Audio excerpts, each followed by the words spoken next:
이 시간 서로를 바라보시면서 앞뒤 좌우에 계신 분들 얼굴을 바라보시면서 이렇게 인사하겠습니다. 하나님께서 당신을 너무너무 사랑하십니다. 하나님께서 당신을 너무너무 사랑하십니다. 한 번 더 인사하실 때 그래서 성도님은 정말 귀한 사람입니다 라고 인사하겠습니다. 그래서 성도님은 정말 귀한 사람입니다.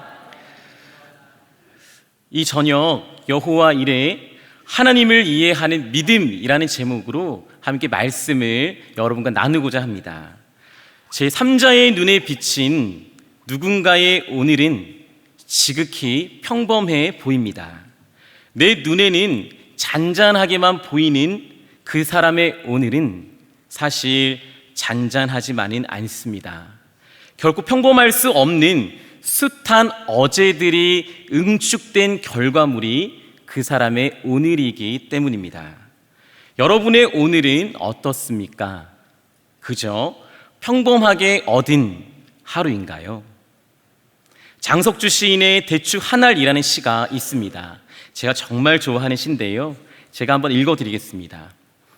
저게 저절로 붉어질 리는 없다.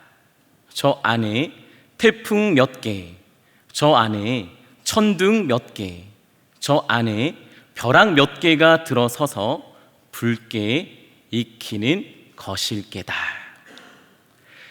사랑하는 여러분, 대추 한 알도 저절로 붉어질 수는 없습니다. 마찬가지입니다. 한 사람의 오늘도 수많은 태풍, 천둥, 그리고 벼락을 거치고서야 맞이할 수 있는 것이죠. 그런 의미에서 저는 오늘 우리 성도님들을 축복하고 싶습니다. 결코 평범하지 않았던 하루하루를 살아내시느라 너무너무 많으셨던 여러분들, 하나님의 이름으로, 예수 그리스도의 이름으로 축복하고 격려하고 위로합니다. 하나님의 은혜가 오늘 밤 여러분과 함께 하시기를 주님의 이름으로 축복합니다.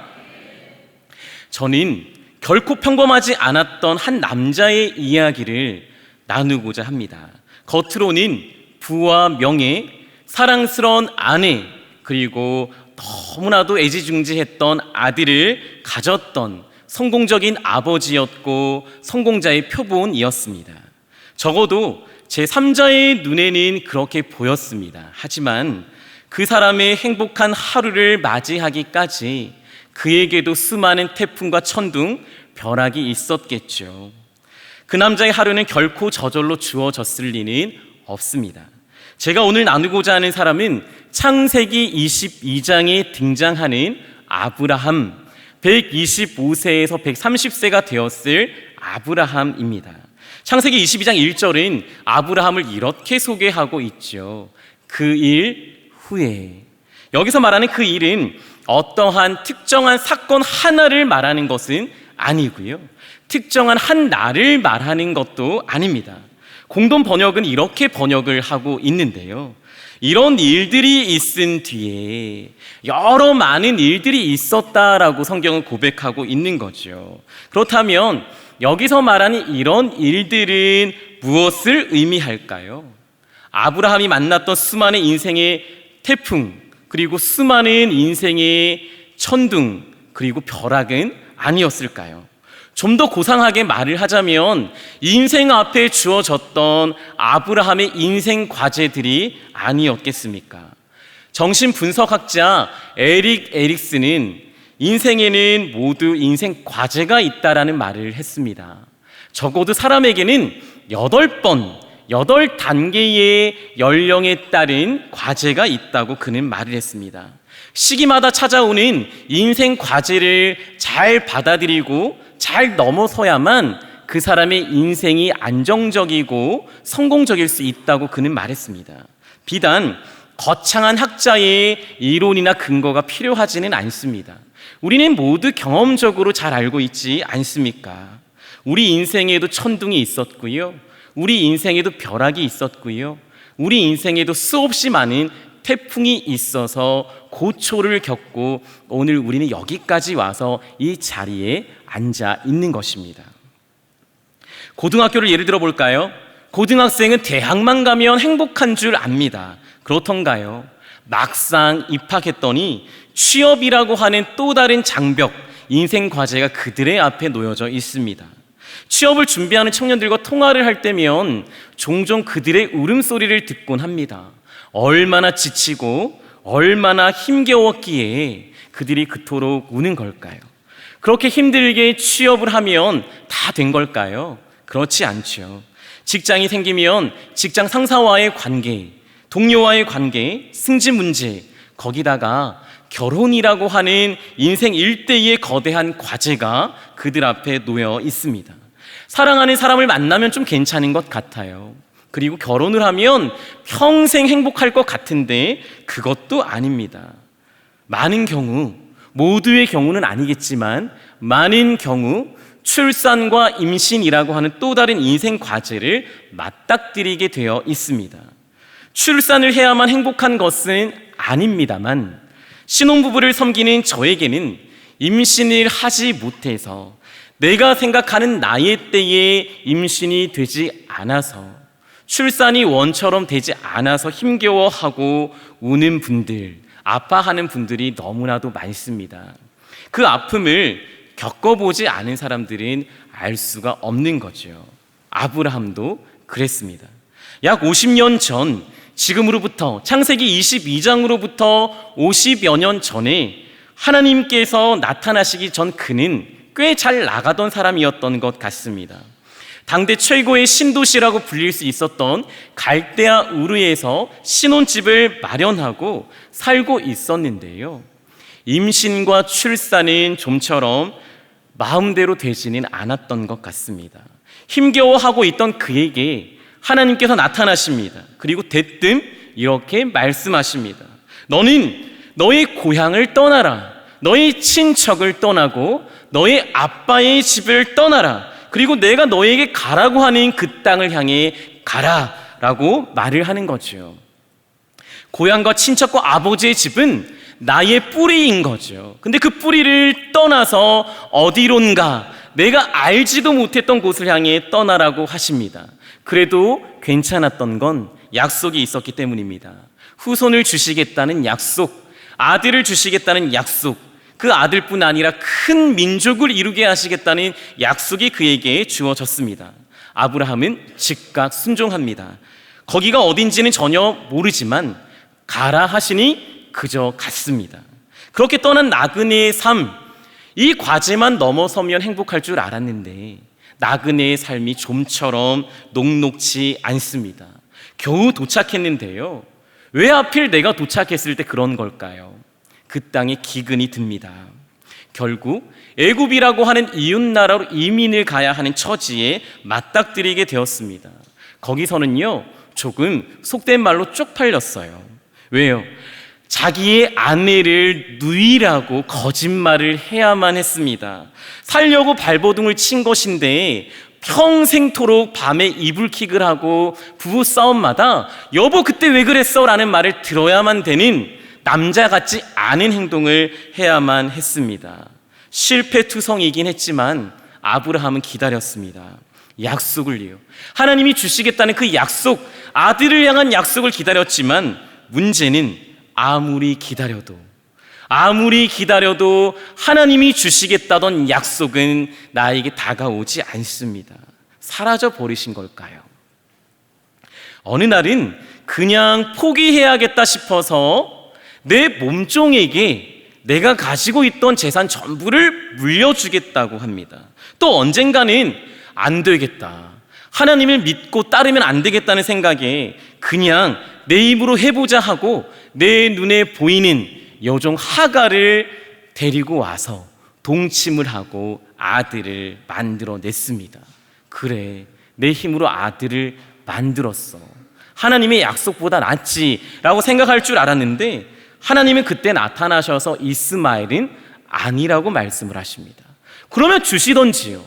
주시지도 않으면서 애쓰고 나름대로 최선을 다하는데 그건 아니라니요.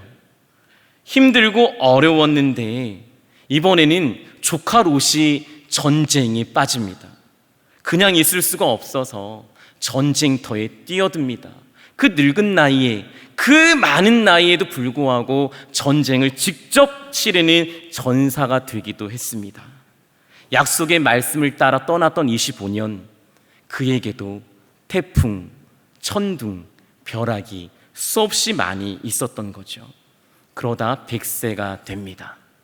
우리 모두가 잘 알고 있는 아들 이삭이 드디어 그의 품에 안기게 되었습니다. 이제야 겨우 미소 지을 것 같은 거죠. 이제야 살만한 것 같습니다. 이제 겨우 이 땅에 와서 행복할 것 같아서 아들의 이름을 웃음, 미소, 기쁨이라는 뜻의 이삭이라고 짓습니다. 그날부터 아브라함과 이삭은 그 누구보다 행복했습니다 라고 동화가 끝이 나면 얼마나 좋을까요? 그런데 아브라함의 이야기는 그런 이야기는 아니었습니다. 이제 겨우 미소 지을 것 같고 웃을 수 있을 것 같고 이제 겨우 평범한 일상을 누릴 것만 같은데, 그때 어느 날 하나님이 또 한 번 나타나십니다. 50년 전에 나타나셔서 어디론가 가라 하고 말씀하셨던 하나님께서 그날 또 나타나신 거죠. 그러더니 수많은 인생의 고비와 과제를 넘어왔던 아브라함에게 또 한 번의 인생 과제를 주십니다. 창세기 22장 1절 이렇게 말하죠. 하나님이 아브라함을 시험하시려고. 도대체 125세, 127세 정도가 되었을 이 나이에 또 치러야 하는 시험은 뭘까요? 중간고사라고 해도 수없이 많이 치렀고, 기말고사라고 해도 수없이 많이 치렀고, 이 인생의 숱한 태풍 마실 것 다 맞으면서 여기까지 왔는데 127세 정도가 되는 그 할아버지에게 하나님이 또 한 번의 시험, 인생 과제를 건너가라고 나타나십니다. 내 아들 이삭이 어엿한 청년이 되었습니다. 적어도 25세에서 27세가 되었을 청년. 그렇다면 이제 그 이삭으로 말미암아 큰 민족을 이루시겠다고 하던 원대한 약속을 이룰 수 있었던 그 이삭, 이제야 뭔가 할 줄 알았는데 이게 웬걸, 하나님은 그 이삭을 바치라고 하십니다. 50년 전에 나타나셔서 대뜸 어디론가 가라고 명령하셨던 하나님께서 이번에도 나타나셔서 또 어디론가 가라고 그에게 명령하십니다. 그때는 이제껏 누려왔던 그의 모든 것을 떠나라고 하시더니 이제는 내 모든 것이 되어버린 아들을 바치라고 명령하시는 겁니다. 그때는 아들을 주신다니 떠날 수 있었지만 내 모든 것을 버리라고 하는데 이것을 지키러 또 떠나는 게 말이 되는 걸까요? 내가 가장 소중하게 여기는 것, 내 웃음의 이유, 내 행복의 이유, 하나밖에 없는 내 아들, 내 전부 이삭을 바치라고 하나님께서 나에게 인생 과제를 던지고 계십니다. 하나님이 이상합니다. 적어도 이 태풍만큼은, 이 천둥만큼은, 이런 벼락은 내 인생에 없어야 되는 것 아닐까요? 억지 명령 같습니다. 말이 되지 않습니다. 사실 여러 차례 아들을 포기하려고 했었습니다. 아니, 그 아들 이제 필요 없다고 아브라함이 하나님께 사인을 보냈었어요. 그때마다 다시 나타나셔서 기대하게 하신 분, 다시 한번 꿈꾸게 하신 분은 내가 아니라 하나님이셨습니다. 언젠가는요, 하늘의 별을 보여주시면서 아브라함아 포기하지 마, 저렇게 많아질 거야, 너희 후손이 저토록 많아질 거야, 꿈을 주셨습니다. 또 언젠가는 나타나셔서 네 아들의 이름은 이삭이라고 지어야 해, 이름도 직접 지어주셨습니다. 99세 때 또 한 번 흔들리는 그때, 이번에는 사람의 몸을 입고 오셔서 사람의 모양을 하고 오셔서 설득하고 내년 이맘때에 너에게 아들이 있을 거라고 말씀해 주셨습니다. 그렇게 얻은 아들입니다. 나에겐 가장 귀한 존재입니다. 그 아이가 어엿한 청년이 되었는데 바치랍니다. 어떻게 바칠 수 있을까요? 상식적으로는 조금 억지 같은 명령 앞에 아브라함도 이상하게 반응합니다. 늘 그랬던 것처럼 아침 일찍 일어납니다. 묵묵히 그 길을 떠납니다. 아이를 바치는 그 곳까지는 사흘길이라고 성경은 말을 하죠. 사흘 동안 얼마나 많은 생각들이, 얼마나 많은 이삭과의 추억들이 그의 뇌리를 스치고 그의 심장을 뛰게 만들었을까요? 하나님께 질문하지 않았을까요? 하나님, 왜 그러셨어요? 왜 그렇게 말씀하세요? 이제 와서 왜? 내가 그냥 이스마엘이면 족하다고, 내 종 엘리에셀이면 된다고 했는데 하나님이 이삭이라 이름도 지어주시고 주셨으면서 이제 와서 내 전부라고 생각하니까 가져가시면 어떡해요? 라고 질문해야 할 법하지 않습니까? 제가 아브라함이었다면 저는 따질 겁니다. 하나님, 이게 상식적으로 맞습니까? 인간에게 지혜를 주셨다면, 상식을 주셨다면 적어도 이건 아니죠. 하나님, 아버지에게 다른 무엇도 아니라 사랑하는 아들, 그것도 하나밖에 없는 아들을 바치라고 하는 게 하나님이 나의 아버지시라면 그 명령은 타당하신 겁니까? 그 아니지 않을까요, 하나님? 저는 이렇게 질문했을 것 같아요. 비슷한 질문을 했던 사내가 있었습니다. 사내는 이삭처럼 아버지로부터 버림을 받은 자였습니다. 그가 제단에 바쳐질 때 아버지에게 이렇게 원망하며 울부짖습니다. 아버지, 도대체 왜 나를 버리십니까? 하나님 나의 아버지신데 도대체 나를 왜 버리십니까? 땀을 쏟아내고 핏방울처럼 떨어지는 땀방울과 눈물을 보셨던 하나님께서, 내 눈물과 핏방울을 다 아시는 하나님께서 그토록 애원했던 내 눈물을 뒤로하고 나를 버릴 수 있단 말입니까? 그때 하나님은요, 침묵하십니다. 아무런 말씀을 하지 않으세요. 피도 눈물도 없으신 분이신 걸까요? 아들의 슬픔을 외면해야만 할 만큼 차디찬 분이실까요? 그분이 우리가 정녕 믿는 하나님이신 걸까요? 아닙니다. 하나님은 그런 분이 아닙니다. 사흘이 지났습니다. 이삭을 제단에 올리고 칼을 들고 그의 배를 가르려고 하던 그 순간 하나님은 그 누구보다 급하게 그에게 나타나셔서 그에게 이렇게 고백을 하십니다. 창세기 22장 11절의 말씀이죠. 아브라함아, 아브라함아, 내 아들에게 손 하나 까딱하지 마. 내 독자를 손대지 마. 아무것도 하지 마. 네 마음만 알면 됐어. 이제야 네가 나를 경외하는 줄 내가 알겠다. 하나님이 말씀하십니다. 마치 절규하시듯 아브라함을 말리신 것이 하나님이십니다. 아브라함을 죽이려고 했죠. 말리신 건 바로 하나님이셨습니다. 그러면 이렇게 말리실 걸 왜 애초에 명령하신 걸까요? 굳이 아들을 바치는 것으로 하나님을 향한 경외를 증명해야만 했던 걸까요? 모르겠습니다. 저는 잘 모르겠습니다. 그러나 단 한 가지 제가 성경을 묵상하며 알고 있는 것 한 가지는 있습니다. 적어도 아버지이신 하나님은 그렇게 십자가에서 울부짖는 독자를 외면하셔야만 하셨다는 겁니다. 그래야만 했기 때문입니다. 그래야 저와 여러분을 살릴 수 있었기 때문입니다.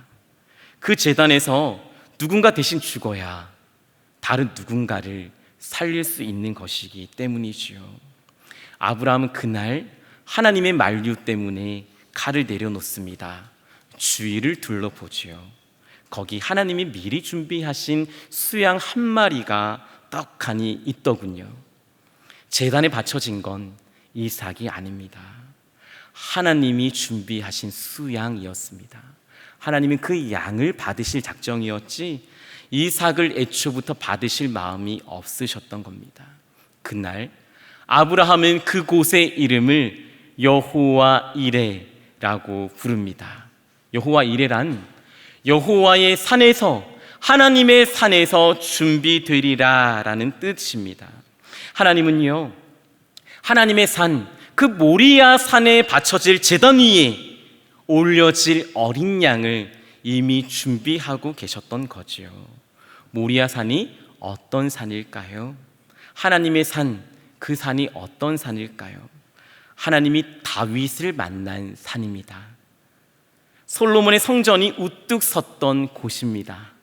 역대하 3장 1절 말씀에 그 모리아 산의 이야기가 나와 있지요. 우리 함께 읽어볼까요? 솔로몬이 예루살렘 모리아 산에 여호와의 전 건축하기를 시작하니 그곳은 전에 여호와께서 그 아비의 다윗에게 나타나신 것이요. 이곳은 아브라함의 제사를 받았던 곳이고, 그곳은 다윗을 만나 주신 타작마당이었고, 그곳은 솔로몬이 성전을 세운 곳이었습니다.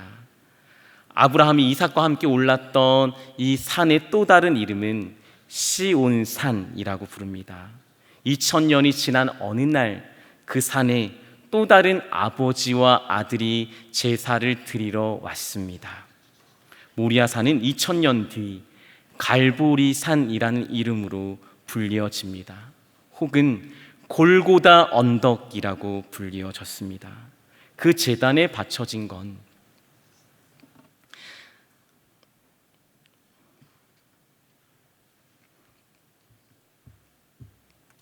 하나님의 아들 독자 예수 그리스도십니다. 하나님은요, 여호와의 산 골고다에 진짜 어린 양 예수 그리스도를 준비하신 겁니다. 예수 그리스도야말로 진정한 여호와 이레셨습니다. 누구도 해서는 안 되는 그 비상식적인 선택을 딱 한 분, 진짜로 하신 분이 있는데요, 그분이 아버지이신 하나님이십니다. 우리는 왜 가장 아끼는 독자를 바치라고 하느냐? 이게 상식적인 명령이냐? 하나님을 원망합니다. 이해할 수 없는 시험이라고 억울합니다. 그러나 딱 한 분, 하나님은 그 일을 직접 하셔야 했습니다. 하나님이 지시하신 그 산은 갈보리 산이었습니다. 직접 바쳐진 아들은 이삭이 아니라 예수 그리스도, 청년 예수셨습니다. 그 비상식적이고 이해할 수 없는 일을 직접 하신 분은 아버지이신 하나님이셨고 말입니다. 믿음은 다른 무언가가 아닙니다. 사랑하는 여러분, 믿음은 하나님을 이해하는 것입니다. 하나님은 독자 이삭을 바치기를 원하시는 분이 아니세요. 힘없는 인간을 제물로 받으면서 자기 자랑을 하는 이방신, 파렴치한 신이 아니시란 말입니다. 단 한 사람, 독자 예수 그리스도를 십자가에 못 박아야만 했던 누군가에게만큼은 그 아버지의 사랑을 인정받고 싶고 이해받고 싶은 우리의 아버지, 예수 그리스도의 아버지십니다. 하나님에게는요, 이삭을 바칠 아브라함이 필요했던 게 아니라 아버지의 마음을 알아줄 한 사람이 필요했던 것이 아닐까요?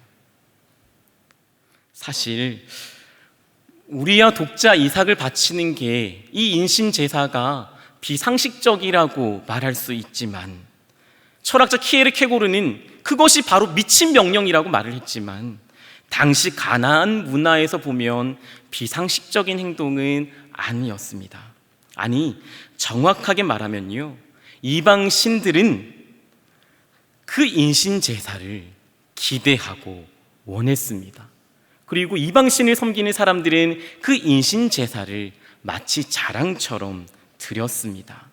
이중 목사님의 성경 세미나를 통해서 여러분들 몰렉신에 대한 이야기를 자주 들어보셨지요? 기억나십니까? 몰록이라고도 부르는 이 파렴치한 이방신은요, 가나안 사람들이 섬기던 이방신들 중 하나입니다. 가장 역겨운 신입니다. 우리가 들은 것처럼 성경에서 불가운데로 지나가게 한다는 표현은 아이를 불가운데 바쳤다는 인신제사의 행위를 묘사한 것입니다. 사실 몰렉만 그랬던 것은 아닙니다. 바알에게도 자식들을 불살라 바친 이들이 너무나도 많습니다. 성경에 등장하는 많은 이방신들은요, 누군가의 아들을 얻어가려고 합니다. 그래서 그들에게 아들을 바칩니다. 예레미야의 말씀 한번 보실까요? 이 일들은 아브라함 시대에도 성행했고 몇백 년이 지난 시대에도 여전히 성행했던 걸 알 수가 있지요. 바알에게 번제물을 불살라 바치는 이들이 있었으니까요. 열왕기 하를 살펴보시면 여러 구절들이 있습니다. 히스기야의 아버지 아하스 왕도 아들을 불에 태워 제물로 바쳤습니다. 한 명이죠. 그와 동시대에 북이스라엘을 다스렸던 왕 호세아는요, 여러 자녀들을 불태워 바쳤다고 말하고 있습니다. 히스기야의 아들 므낫세는 어땠을까요? 자랑하듯이 여러 아들을 이방 신들을 섬기는 많은 왕들처럼 자랑하면서 내 왕자들을, 여러 왕자들을 불살라 이방 신에게 바쳤다고 성경은 기록하고 있습니다. 그들이 유행처럼 인신제사를 드린 장소가 어딜까요? 흰놈의 아들 골짜기, 쉽게 말해 흰놈 골짜기라고 부르는 곳입니다. 예레미야 7장 31절 32절엔 말하고 있죠. 이곳을 무엇이라고 하나요? 사륙의 골짜기라고 부릅니다. 다른 번역본을 보니까 살인의 골짜기, 죽임의 골짜기, 죽음의 골짜기가 아니라 누군가를 죽임의 골짜기라고 표현하고 있습니다. 성경을 보십시오. 그 뒤에 시체가 너무너무 많아서 인신제사가 얼마나 많았던지, 너무너무 시체들, 죽은 아들들이 많아서, 부모에 의해 죽은 아들들이 너무 많아서 매장할 곳도 없었다고 말하고 있습니다. 우리가 잘 아는 이 흰놈 골짜기는요, 감람산에서 이어지는 골짜기입니다. 그러니까 이 이삭이 바쳐졌던 모리아 산에서 가까이로 이어져 있는 골짜기입니다. 모리아 산으로 올라가기 위해 거쳐야만 하는 골짜기에 수많은 이방신들을 섬기기 위해 인신제사가 난무했었다는 사실입니다. 모리아산 근처는요, 몰렉과 바알에게 아들을 바치는 제사가 유행처럼 번져 있었습니다. 하나님도 그런 신이셔서 아브라함에게 이삭을 바치라고 한 것은 절대 아닙니다. 우리가 읽었던 말씀처럼 하나님은 치졸한 신도 아니시고 인신제사를 역겨워하십니다. 그리고 하나님 말씀하셨죠. 직접 나는 인신제사를 명령한 적이 없다고 말씀하십니다. 이삭을 바치길 원하신 게 아니라는 거죠. 상상조차 해본 적이 없으시다고 말합니다. 이삭이 바쳐지는 걸 상상조차 할 수 없는 분이 우리가 사랑하는 우리 아버지 하나님이신 겁니다. 그러면 이삭을 왜 바치라고 한 걸까요? 신이 독자를 아끼지 아니하시고 내어주신 아버지 하나님의 마음을 이해하기를 원하셨던 게 아닐까요? 아버지의 마음, 2000년 후 그 모리아 산에 아이를 제단에 바칠 한 사람, 그 신임 소리를 외면할 아버지 한 명을 이해할 한 명을 기다리는 분이 아니셨을까요? 창세기 22장 12절은 이렇게 고백을 합니다. 우리 함께 읽겠습니다. 사자가 가라사대 그 아이에게 내 손을 대지 말라. 아무 일도 그에게 하지 말라. 내가 내 아들 내 독자라도 내게 아끼지 아니하였으니 내가 이제야 내 하나님을 경외하는 줄 아노라. 아멘. 여기서 경외하다라는 말은 두렵고 공경하다라는 말입니다. 저는 이 단어를 너무 알고 싶었습니다. 왜냐하면 하나님께서 무섭기 때문에 이제야 하나님 무서워서 이삭을 바쳤다는 말은 제 마음에 담기가 너무 어려웠기 때문입니다. 여러 많은 자료를 찾고 또 찾다가 한 교수님의 논문에서 이 단어, 경외하다라는 단어는 높이 평가하다, 영광을 돌리다, 그 마음을 어루만지고 돌보고 사랑을 보이다 라는 뜻이라고 합니다. 누군가 그 마음을 이해해서 그 마음을 존중하다라고 하는 뜻이 담겨 있다고 합니다. 하나님은 아브라함, 네가 이제야 내 마음을 존중하는 거 이제야 알겠다라고 말씀하신 건 아닐까요? 이 아버지의 마음을 만지고 이해하고 사랑할 수 있는 누군가가 너여서 너무 감사하다라고 말씀하신 건 아닐까요? 그것이 너무 감사했던 것인지 그 사랑을 깨달았던, 그리고 아브라함, 하나님의 그 마음을 깨달아 이해했던 아브라함은 그 크신 사랑이 얼마나 큰 줄 알았기에 오늘 본문 11장 17절의 말씀에 우리말 성경은 이렇게 고백하고 있습니다. 믿음으로 아브라함은 시험을 받을 때 이삭을 바쳤습니다. 그는 약속들을 받은 사람이면서도 자기 외아들을 기꺼이 바치려 했습니다. 그가 내 약속이지만, 내 사랑이지만 하나님의 마음 내가 알기에 기꺼이 하나님께라면 내어놓을 수 있었던 것입니다. 제 큰아들이 다리를 심하게 다쳐서 입원했던 적이 있습니다. 의사 선생님은 최악의 상황을 저에게 말씀해 주셨고요, 부모인 저는 그 말을 듣기가 너무 힘들었습니다. 그때 많은 분들이 병문안으로 오셔서 저를 위로해 주셨습니다. 기도하겠습니다, 목사님. 의사는 최악의 상황을 그냥 말하는 거예요. 괜찮을 거예요. 이 말들을, 이 위로들이 크게 저에게는 위로가 되지 않았습니다. 그런데 어느 날 한 부부가 병문안을 오십니다. 우리 아이를 끌어안으시더니 눈물을 흘리셨습니다. 마치 자기 일처럼 아파하시더군요. 기도를 마치시고 저를 꼭 안아주셨습니다. 그러더니 이렇게 말씀하십니다. 목사님, 나도 우리 아이도 이렇게 아팠어요. 나 목사님 마음 이해해요. 이렇게 아픈 아이 저도 이해합니다. 그때 그분의 눈물과 그분의 품이 힘겨웠던 제 가슴을 녹였습니다. 경직됐던 제 마음을 녹여냈습니다. 그 주일이었던 것 같습니다. 안내를 서고 있는데 가슴이 뛰어서 견딜 수가 없었습니다. 한 아이를 보았기 때문입니다. 평생 걸어본 적이 없는 제 제자 수민이라는 아이인데 휠체어를 타고 그날도 교회를 오고 있었습니다. 항상 그랬던 것처럼 그 아이의 엄마가 휠체어를 끌고 오고 있었는데요, 제 마음이 이상한 겁니다. 늘 엄마를 이해한다고 생각했고 늘 그 엄마에게 격려했지만 한 번도 진짜 이해한 적이 없었던 겁니다. 못 걷는 아이, 걸을 수 없는 아이의 마음을 이해한 적이 없었던 거죠. 그러다 제 아이 다리가 아프고 보조기를 차고 자칫 못 걸을 수도 있다는 말을 들으니까 그 아이의 엄마가 어떤 심정인지 느끼게 된 겁니다. 그날 그 아이를 끌어안고 어머니의 손을 잡고 기도를 해드렸습니다. 얼마나 울었는지 모릅니다. 그제야 아주 조금 이해가 되고 알겠더라고요. 말씀을 준비하면서 하나님을 참 많이 묵상했습니다. 하나님의 마음을 조금이나마 이해하고 존중하고 지낸 적이 있을까 스스로에게 물었는데 아닌 것 같더라고요. 너무 많은 시간 저는 하나님을 오해하고 있었습니다.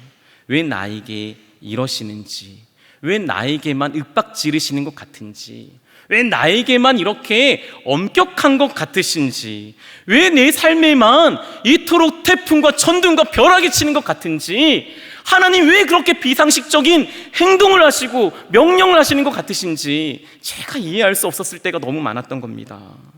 그런데 말씀을 묵상하면서 진짜 희생하신 분은, 진짜 아팠던 분은, 진짜 가슴 처절했던 분은 제가 아니라 하나님이셨던 겁니다. 그리고 말씀합니다. 동구가 내 마음을 좀 이해해 주면 안 되겠니? 나 너를 위해서 진짜 모든 걸 버린 건 나야. 그 마음 너는 이해해 줄 수 있겠니? 여호와 이래, 십자가에만 있는 게 아니라 사랑하는 너를 위해 내가 항상 준비하며 내 피와 뼈를 깎아서라도 너를 위해 모든 것을 준비할 이 나를 믿어줄 수 있겠니? 하나님이 말씀하시는 겁니다. 믿음은 무엇일까요? 하나님의 그 마음을 이해하는 겁니다. 그래서 하나님을 사랑하는 것, 기꺼이 하나님 앞에 인생을 드리는 것입니다.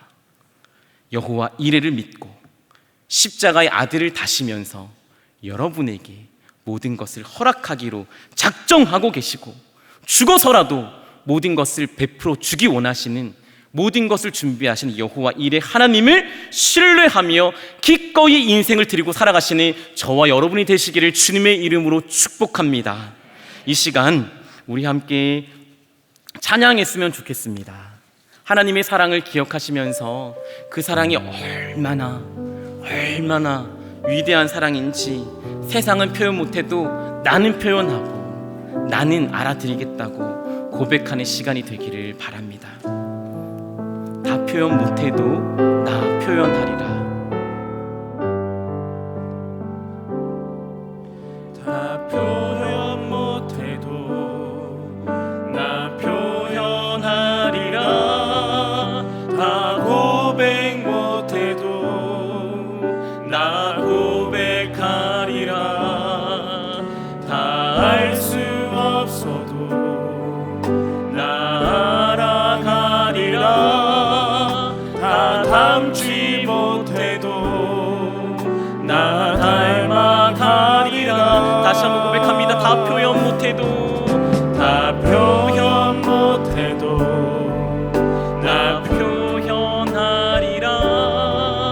다 고백 못해도 나 다 이해 못해도 다 이해 못해 나 이해하리라.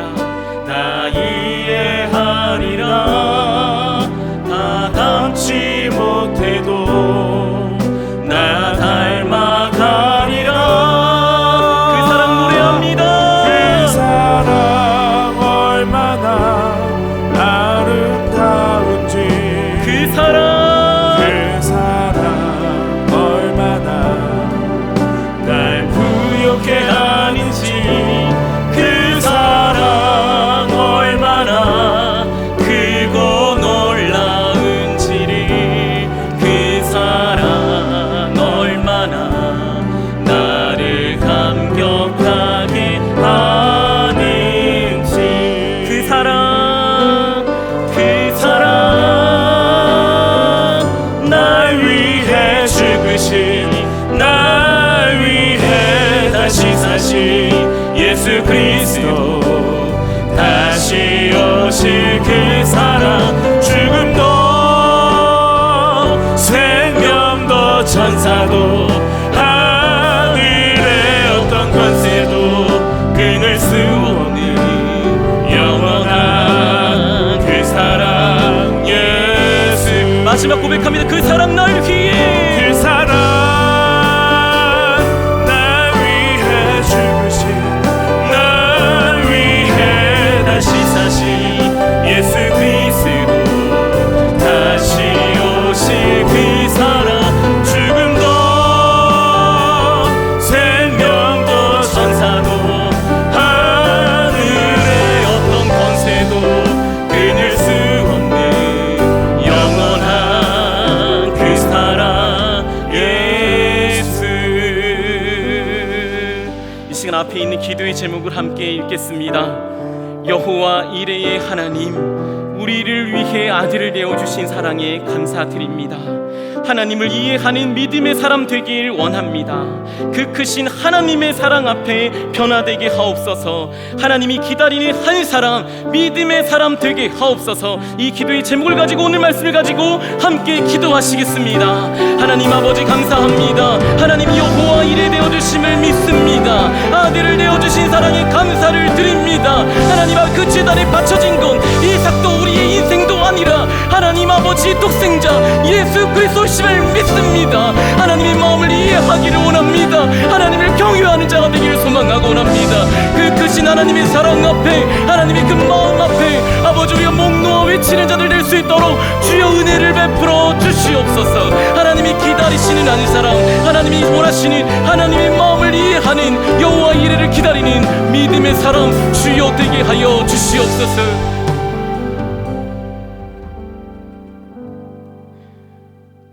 우리보다 우리를 더 아끼시며 더 가슴 아파하시고 우리를 위해 여호와 이레 가장 좋은 것을 예배해 두시는 하나님 감사합니다. 또 찬양합니다. 많은 시간 하나님을 오해했습니다. 무언가 요구하시고 윽박 지르시고 받으시려고만 하시는 엄격하신 아버지로 오해했습니다. 이 시간 회개합니다. 하나님의 시험을 통과하는 자가 되게 하옵소서. 그 제단에 우리를 두심이 아니라 아들 예수를 올려두신 하나님의 그 사랑에 감격하며 이제 우리 역시 하나님을 최고로 높여드리는, 기꺼이 우리 인생을 하나님께 드릴 수 있는 한 사람의 예배자, 하나님의 마음을 이해하는 진정한 믿음의 사람 되게 하옵소서. 우리를 도와주시고 여기 있는 우리 모두가 여호와 이레를 경험하게 하여 주시옵소서. 예수 그리스도의 이름 받들어 기도하옵나이다. 아멘.